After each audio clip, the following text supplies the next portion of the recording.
तो students next article है Lagrange's equation for non holonomic system with moving constant. ठीक है, ये भी इम्पॉर्टेंट आर्टिकल है, तो स्टेप बाय स्टेप आपने देखना है। तो करते हैं इसका solution. Let us consider a system of n particles with masses mi, position vector ri। ठीक है, मास बोल दिया mi और पोजीशन वेक्टर है ri। Also let fi be the total force acting on the typical particle. तो आपको पता है कि जो mi है वो क्या है, मासेज है, ठीक है, और पोजीशन ri है पोजीशन वेक्टर, और fi क्या है, total forces acting on the typical particle. तो let ri be the function of q1 q2 up to q1 t, that is ri को लिखना है आपने ri is equal to ri bracket के अंदर q1 q2 up to q1 t। Hence here the time t is included to allow for moving constant means कि रेनॉमिक system. Therefore जो हमारा D R आई over D T है, आई इसके पैरों में है, ठीक है, तो ये आपने रखना है आई इसके पैरों में, सबस्क्रिप्ट है। This term is equal to r I dot. आपने मोस्ट ऑफ द टाइम देखा होगा कि जैसे एक जो टर्म है उसमें डॉट लिखा होता है, तो जो ये टर्म है जैसे D by D T of are आई है, तो आप इसको सिंपली इस तरीके से लिख सकते हो। ठीक है, तो इसमें कन्फ्यूज नहीं होना है कि इसमें डॉट लगाना है कि नहीं लगाना है। तो डॉट का मतलब यही है कि डी बाई डी टी, ठीक है, तो D by D T of are आई को आप इस तरीके से लिख सकते हो। Clear, D by D T of are आई को लिख सकते हो आप आर आई डॉट सिंपली। और दिस टर्म, इस टर्म को आप लिख सकते हो समीशन जी इक्वल टू 1 से n, ठीक है, curly are I over curly Q j into q J dot plus curly over curly t r i. ठीक है, इसको लेना equation number 1। Now differentiating partially with respect to q k we get. तो left hand side में लिखोगे आप करली over curly Q के आर आई डॉट, ठीक है, और this is equal to summation J equal to 1 to n। तो जो आपके पास ये टर्म है ये बन जाएगी आपका derivative of first second as it is plus, ठीक है, और फिर इस टर्म को भी आपने करना है डिफ्रेंशिएट। तो इस टर्म को जब आप डिफ्रेंशिएट करोगे तो आपके पास आ जाएगा करली ओवर करली क्यू के इंटू दिस टर्म। डायरेक्ट लिखते हैं जैसे आपने करना है डिफ्रेंशिएशन। तो डिफ्रेंशिएशन किसकी की है हमने, आर आई की कर रहे हैं, ठीक है, विद रिस्पेक्ट टू किसके, क्यू के। तो आपके पास आ जाएगा करली ओवर करली क्यू के इंटू आर आई डॉट, ठीक है, और आर आई डॉट की करे थे आप, तो summation J equal to 1 to n। अब इधर भी है करली ओवर करली क्यू के, तो इधर करली इधर भी था तो करली इंटू करली बन गया करली स्क्वायर, ठीक है, आर आई ये टर्म एज इट, ठीक है, और इधर भी जब हम डिफरेंशिएशन करेंगे तो आपके पास आ जाएगा करली ओवर करली क्यू के, क्योंकि क्यू के रिस्पेक्ट कर रहे हैं, ठीक है, और ये term as it is simple है। अब ये टर्म तो एज इट इज़ आ गई, ठीक है, ये एज इट इज़, इसको आप सिंपली लिख सकते हो करली ओवर करली क्यू के, ठीक है, अंदर क्या बच जाएगा करली आर आई और करली, सॉरी जे इन्होंने बाहर ले लिया है, करली ओवर करली क्यू जे, और अंदर बच जाएगा आपके पास curly are I over curly Q की और क्यू जी डॉट ब्रैकेट के बाहर, और इधर भी आपने करली ओवर करली टी जो था वो आपने टेक आउट साइड ले लिया, अंदर बचेगा आपके पास curly are I over curly Q की, और this is equal to left hand side as it is, और ये बन जाएगी आपके पास जो टर्म है D by D T of curly are I over curly Q की, ठीक है। तो इसको देना आपने इक्वेशन नंबर 2, ठीक है, सिंप्लीफाई करोगे तो ये वैल्यू आ जाएगी। Now differentiating one partially with respect to Q J dot, ठीक है, तो पहले किससे किया आपने, क्यू के से किया सिंपली डिफ्रेंशिएट किया फर्स्ट को। अब किससे करेंगे हम, क्यू जे डॉट, ठीक है, तो ये आपके पास सॉल्व करके आ जाएगी curly are I over curly Q J dot is equal to curly are I over curly Q G, ठीक है, सिंप्लीफाई करके देख लेना आपने, ठीक है, तो आपके पास ये वैल्यू आ जाएगी। इसको देना है अपने equation number 3। The kinetic energy of the system is given by, तो फॉर्मूला आपको पता है, ठीक है, तो T is equal to half summation I M I into R I dot into R I dot, ठीक है, वैसे फॉर्मूला आपको पता है T is equal to half M V square होता है, ठीक है, तो इधर हमने चेंजेस किए, तो बाकी बेसिक फार्मूला वही है, आर आई इंटू इसको 2 टाइम लिखा है, ठीक है, तो इसको दे दिया equation number 4। Differentiating 4 partially with respect to Q J dot we get अब इसको किससे डिफरेंशिएट करना है, with respect to Q J dot. तो आपके पास आ जाएगा करली over curly Q J dot, किसको करना है, टी को। ठीक है, सिंपली ये टर्म एज इट इज़, ये भी as it is, M I as it is लिख दिया। ठीक है, अब इसका डेरिवेटिव किसके रिस्पेक्ट में बोला हमने, क्यू जे डॉट के। ठीक है, तो ये टर्म तो एज इट इज़ लिख दिया हमने पहले, क्लियर। अब इसमें हमारा प्रोडक्ट रूल लगेगा। ठीक है, प्रोडक्ट रूल आपको पता है। तो first function as it is, derivative of second plus derivative of first, second as it is. ठीक है, फिर first as it is, derivative of second, clear. तो वो इसमें यूज़ किया है। फिर समीशन ये आ जाएगा आपके पास, और इसको जब आप सिंप्लीफाई करोगे, ठीक है, तो आपके पास आ जाएगा, ये आ जाएगा आपके पास, अगर हम आर आई टेक आउटसाइड लेते हैं तो ये बन गया हमारा कॉमन। ठीक है, आर आई आपने बाहर ले लिया। ठीक है, फिर अंदर बच जाएगा curly are I over curly Q J plus curly are I over curly Q J. ठीक है, ये बच जाएगा, इसमें भी हमारा डॉट है। ठीक है, तो ये तो हमने कॉमन ले लिया, इधर आ गया ये टर्म एज इट इज़। अब आप बोलोगे कि इधर 1 डिवाइड बाई 2, इधर 1 डिवाइड बाई 2 नहीं है, जब ये दोनों टर्म सेम है तो ये आ जाएगा 2 times of curly are I dot over curly Q G dot. ठीक है, तो 2 ऊपर है, ठीक है, उसको बाहर लेके आओ तो 2 डिवाइड बाई 2 कैंसिल आउट हो गया, इसलिए हमने इधर 2 नहीं लिखा, 1 डिवाइड बाई 2 नहीं लिखा है, क्लियर। तो ये आ जाएगी simply curly are I over curly Q G. ठीक है, कैसे आई वो मैंने बता दिया है, साथ में डॉट भी है। और दिस टर्म अब summation I as it is, M I R I dot as it is into जो curly are I dot over curly Q G dot है वो किसके इक्वल है, simply curly are I over curly Q G. ठीक है, तो इसको आप इस तरीके से लिख सकते हैं, रीज़न दे देना है अपने साथ में। ठीक है, बाय इक्वेशन 3। इक्वेशन 3 में आप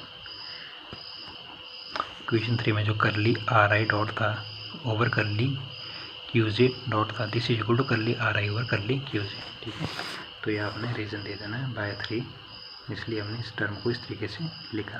ओके, अब क्या करना है, आपने डेरिवेटिव करना है। ठीक है, तो डेरिवेटिव मीन्स कि D by D T of curly T over curly Q J dot, this is equal to first term as it is. ठीक है, M I as it is लिखा। ठीक है, तो मतलब सिंपली आपने क्या करना है कि डेरिवेटिव करना है इस टर्म का जो आपकी एबव इक्वेशन निकली है, तो इसका डेरिवेटिव करेंगे तो सिंपली आपको पता है कैसे करते हैं। ठीक है, ये वैल्यू आ जाएगी। अब आपने क्या करना है कि also differentiating 4 with respect to Q G with we get, तो इक्वेशन 4 को आपने इक्वेशन 4 की डिफरेंशिएशन करनी है with respect to Q G से। ठीक है, तो वो हो जाएगा आपके पास करली over curly Q G T. ठीक है, और उसमें जो half 1 divide by 2 as it is लिखना है, summation I over I as it is, M I का एम आई, और अंदर था हमारे पास इक्वेशन 4 में are I dot into R I dot. ठीक है, तो विद रिस्पेक्ट टू जब क्यू जे से करेंगे तो करली ओवर कर, उसमें हमारा प्रोडक्ट रूल यूज़ हो जाएगा। ठीक है, जिसमें first derivative of first, second as it is plus first as it is and derivative of second. ठीक है, तो वो रूल हमने अप्लाई करके ये वैल्यू आ गई हमारे पास, और this is equal to summation over I. ठीक है, और इसमें वही आर आई कॉमन लेके, ठीक है, और ये बन जाएगा हमारे पास curly are I dot over curly Q J, इधर भी हमारा डॉट है। ठीक है, सॉरी, ये हमारा डॉट इधर, तो ये बन जाएगा 2 times of curly are I dot over curly Q J. तो 2 बाहर ले लेना, टेक आउट साइड, तो 2 से 2 कैंसिल हो जाएगा, क्लियर। तो आपके पास बच जाएगा सिंपली ये टर्म आर आई पहले अपना कॉमन लिया था, अंदर से कॉमन ऐड करेंगे तो 2 टाइम्स आ जाएगा, तो 2 से 2 कैंसिल हो गया था, इसलिए curly are I dot over curly Q G dot बच जाएगा आपके पास। ठीक है, इसको लेना है इक्वेशन नंबर 6। तो let us denote now let us define S J by, तो S G is equal to D by D T of curly T over curly Q G dot minus curly T over curly Q G. ठीक है, ये आगे equation में इसको लेना है equation number 7। Now putting the value of D by D T curly Q J dot from 5 and curly Q T over curly Q J from 6, तो इन दोनों की वैल्यू आपकी निकली है, आपने पुट करनी है फ्रॉम 6 into 7। तो एस जे का S J as it is, ठीक है। इसकी वैल्यू आपने पुट कर देनी है इक्वेशन 5 से, ठीक है। वो आपने पुट कर दी है यहाँ तक। और उसके बाद जो आपकी करली T over curly Q J है, ठीक है, उसकी वैल्यू भी आपने पुट करनी है। तो उसकी वैल्यू आपने इक्वेशन 6 से पुट करनी है, ठीक है। जो इक्वेशन 6 हमारी ये वैल्यू आई पुट कर दी हमने यहाँ तक, क्लियर, ठीक है। फिर इसको जब आप सिंप्लीफाई करोगे तो आपके पास आ जाएगा simply summation I M I R I double dot into curly are I और करली क्यू जी, ठीक है। जब आप इसको सिंप्लीफाई करोगे तो आपके पास ये वैल्यू आ जाएगी। इसको देना है इक्वेशन नंबर 8। अब क्या करेंगे हम, now by D'Alembert's principle we have, अब आपको पता है कि डीएलएम्बर्ट प्रिंसिपल क्या होता है। समीशन ब्रैकेट के अंदर आ जाएगा M I into R I double dot minus F I bracket के बाद delta R I equal to 0। इसको देना है इक्वेशन नंबर 9। और डेल्टा आर आई की वैल्यू आपको पता है, ठीक है, क्या है, प्रीवियस टॉपिक में भी देखा होना आपने, ठीक है। Summation J equal to 1 to n curly are I और curly Q J into delta Q J, putting the value of curly are I in 9। तो सिंपली आपने इसमें वैल्यू पुट कर दी, ठीक है। तो ये टर्म एज इट इज़ और करली आर आई की वैल्यू आपको पता है, ठीक है। ये आपने वैल्यू पुट कर दी, दिस इज इक्वल टू 0। अब ये टर्म एज इट इज़ और जो ये टर्म है, ठीक है, इस टर्म को आप इस तरीके से लिख सकते हैं, क्लियर। सिंपली आपने क्या किया है, ये टर्म एज इट इज़ लिखी वैल्यू, ठीक है। ये टर्म एज इट इज़, अब ये टर्म है, ठीक है, इसको आपने मतलब सिंपल ब्रैकेट आपने ओपन कर दिया है। पहले इसके साथ आपने ये टर्म लिखी है M I R I double dot into curly are I over curly Q J, ठीक है, माइनस अब ये term summation J equal to 1 to n और ये summation I as it is, ठीक है। सेकेंड टर्म थी तो इधर माइनस आ गया, ठीक है, इसलिए माइनस आ गया इधर। और F I into delta R I over curly Q J into delta Q J, मतलब आपने सिंपली ब्रैकेट ओपन किया है, ओपन करके आपने ये वैल्यू लिख दी है इज इक्वल टू 0। अब ये टर्म एज इट इज़, ठीक है। और आपने क्या किया, जो ये इधर माइनस की जो टर्म थी, ठीक है, जो सेकेंड टर्म थी हमारी, वो आपने राइट हैंड साइड लिख दी है, ठीक है। तो यहाँ तक एज इट इज़, ये टर्म जब हमारी राइट हैंड साइड जाएगी तो पॉजिटिव में जाएगी, ठीक है। तो इसलिए नेगेटिव का साइन पॉजिटिव में, बाकी एज इट इज़। अब ये टर्म एज इट इज़ और जो ये टर्म है आपके पास ओवरऑल, ठीक है, यहाँ से यहाँ तक ये है S J, this is equal to S J. और ये term as it is delta Q G, and जो आपके पास ये टर्म है this is equal to Q G, ठीक है। तो इसलिए हमने ये टर्म एज इट इज़ लिख के और इसकी जगह आपके पास आ जाएगा क्यू जे और delta Q G as it is. साथ में आपने लिखना है वेयर जो हमारा क्यू जी होता है this is equal to this is the generalized force, ठीक है, पिछले टॉपिक में भी किया था आपने। और जो हमारे पास समीशन दिस टर्म और ये टर्म है, ठीक है, इसमें अब आपने क्या कर दिया है कि जो ये टर्म इक्वल ली थी आपने, अभी आपने क्या करना है कि इसको लेफ्ट हैंड साइड लेके आए, दिस इज इक्वल टू 0। तो आगे राइट हैंड साइड पॉजिटिव में थी तो इस लेफ्ट हैंड साइड आएगी तो नेगेटिव में आ जाएगी, ठीक है। और अब आपने इसमें देखना है कि कॉमन क्या हमारा, ये कॉमन है फर्स्ट टर्म और डेल्टा क्यू जे कॉमन है, तो टेक आउटसाइड और अंदर क्या बचेगा remaining S J minus Q G. तो this term is equal to 0, clear. If delta Q G were arbitrary we would conclude that जो एस जे है वो किसके इक्वल है, क्यू जे के। तो इसके बाद भी आप इसमें ऐड कर सकते हो, ठीक है, थियोरेटिकल पार्ट है, which is the same as Lagrange equation for simple system. Now we consider a new class of constraint which do not restrict the motion of the particle to surface but to domain bounded by surface. These are known as inequality constraint and are in the form, take इस form में होगी, ठीक है। If the boundary surface is in motion then it correspond to non-holonomic constraint, ठीक है। These constraint can be generalized by defining a system of an dependent generalized coordinate Q1 से लेकर है Q1 but related by m constant of the form. तो इसको लिख सकते हैं आप summation J equal to 1 to n A alpha J D Q J plus A alpha D T equal to 0। Alpha कहाँ से कहाँ तक है, 1 से लेकर n और m is less than equal to n। इसको ना इक्वेशन नंबर 10 वेयर जो ए एस है are function of Q S and T.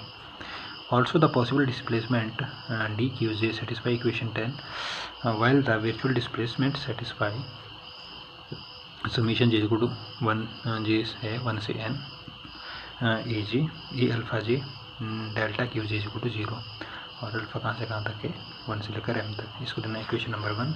अब यह है हमारे पास मल्टीप्लाइंग 11 बाय लैम्बडा 1 से लेकर lambda n respectively subtracting from 9, तो हमारे पास आ जाएगा f आ जाएगा f is equal to s1 minus q1 minus delta 1 a11, ठीक है। फिर आ जाएगा आपके पास minus delta sorry this is lambda minus lambda 2 a21 minus up to minus lambda m am1, ठीक है, डेल्टा q1, ठीक है। फिर सेकेंड टर्म लिखी आपने अप टू कहाँ तक qn तक, ठीक है।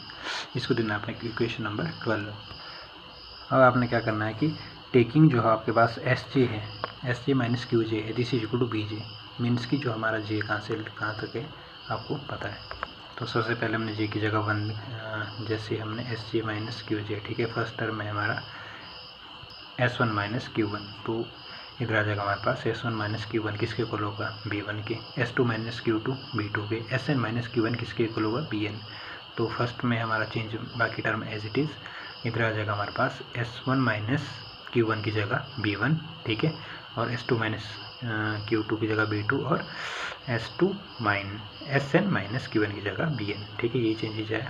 तो let us denote the lambdas to satisfy m inequalities. तो B1 B2 B1 की जो वैल्यू रहेगी वो रहेगी lambda 1 a11 plus lambda 2 a21 plus lambda m up to amn, ठीक है, और लास्ट वैल्यू रहेगी इसकी लैम्बडा m amn, ठीक है। इस तरीके से आपने लिख देना है। ये आगे क्वेश्चन नंबर 13।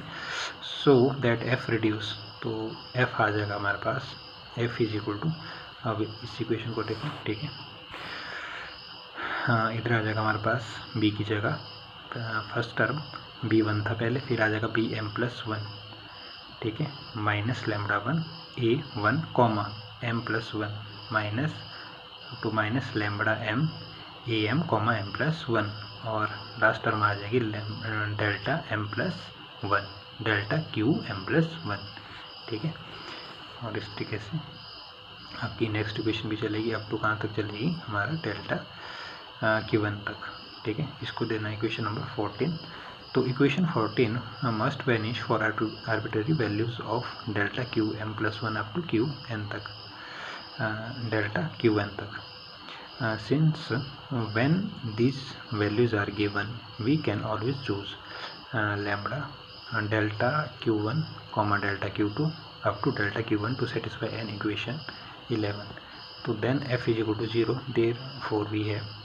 तो आपने इसमें क्या करना है कि जो bm प्लस 1 है, मतलब ये तो 0 बन गया आपका, ठीक है, तो इसको लेफ्ट हैंड साइड लेके आप bm plus 1, right hand side आपकी पॉजिटिव हो जाएगी, ठीक है, और इसी तरीके से इसको लेफ्ट हैंड साइड लेके आएंगे तो ये टर्म आपकी पॉजिटिव, ठीक है।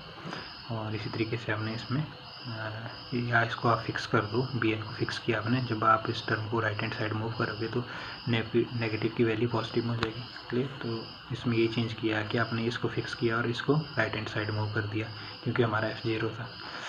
तो ये होगी question number 15। Now combining 13 and 15 we get, तो आप 13 और 15 को जब कंबाइन करेंगे तो आपके पास आ जाएगा S J minus Q J is equal to B J, और यह जगह summation alpha is equal to 1 to m lambda alpha A alpha J, ठीक है। इसको आप सिंपली इस तरीके से लिख सकते हो, और एस जे आपने फिक्स किया और इसको ले गया आप राइट हैंड साइड, तो S J is equal to Q J plus ये टर्म, ठीक है, और D by D T of curly T over curly Q J dot minus curly T over curly Q J is equal to Q J plus summation alpha is equal to 1 to 1 lambda alpha A alpha G, और G है हमारा 1 से लेकर n तक। इसको देना equation number 16। These are Lagrange equation of motion for anomic non conservative and non holonomic system, ठीक है। तो और जो लैम्बडा 1 है हमारे पास, लैम्बडा 2 है, लैम्बडा m है, आर कॉट और लैग्रांज मल्टीप्लायर। तो equation 10 and equation 16 together constitute n plus m equation, and these n plus m equation are solved for the n plus m quantities q1 q2 to q1 comma λ1 λ2 to λn, ठीक है। तो थोड़ा length है article है, तो आपने देख लेना है कि आपको कहाँ तक समझ आ रहा है। कंपल्सरी तो है नहीं कि आपने पूरा करना है, ठीक है। जहाँ तक आपको समझ आ रहा है आप वहाँ तक भी कर सकते हो, ठीक है। थोड़ा लेंथ ही आर्टिकल है और डिफ़िकल्ट भी है, तो आपने देख लेना है। और इन आर्टिकल में आपके एफर्ट खुद से ज़्यादा लगेंगे, ठीक है। तो आपने खुद इस पर ज़्यादा ध्यान वर्क करना है,